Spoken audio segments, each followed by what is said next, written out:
India's premier university lo BTech 100% placements, 100% education loan only in Karnavati University, Ahmedabad.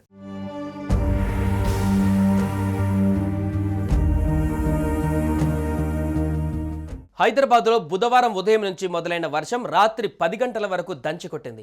ఈదురుగాలుల దాటికి చెట్లు, విద్యుత్ స్తంభాలు నేలకొరిగాయి. వరద నీరు భారీగా రోడ్లపైకి చేరడంతో కొన్ని చోట్ల ట్రాఫిక్కు తీవ్ర అంతరాయం ఏర్పడింది.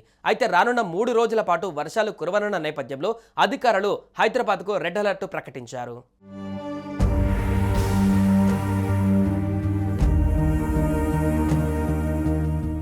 ద్రోణి ఉపరితల ఆవర్తనం కారణంగా హైదరాబాద్తో పాటు రాష్ట్రంలో బుధవారం ఉదయం నుంచి రాత్రి వరకు వర్షం దంచికొట్టింది.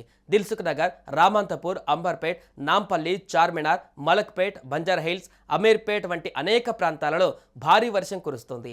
వర్ష ప్రభావంతో రోడ్లపై వరద నీరు భారీగా చేరడంతో వాహనదారులు తీవ్ర ఇబ్బందులు ఎదుర్కొన్నారు. అయితే రానున్న 3 రోజుల పాటు వర్షాలు కురుస్తాయని వాతావరణ శాఖ ప్రకటించిన విషయం తెలిసిందే.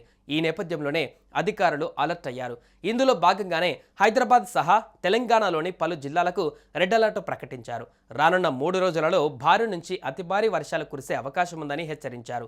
అత్యవసరమైతే తప్ప ఎవరూ ఇళ్లలో నుంచి బయటకు రావద్దని సూచించారు. దీంతో అధికార యంత్రాంగం అలర్ట్ అయ్యింది.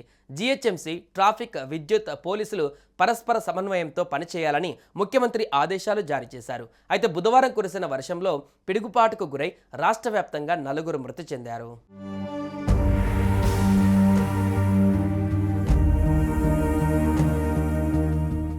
సుమన్ టీవీలో మీ పర్సనల్ అండ్ బిజినెస్ ప్రమోషన్స్ కోసం కింది నెంబర్కి కాంటాక్ట్ చేయండి.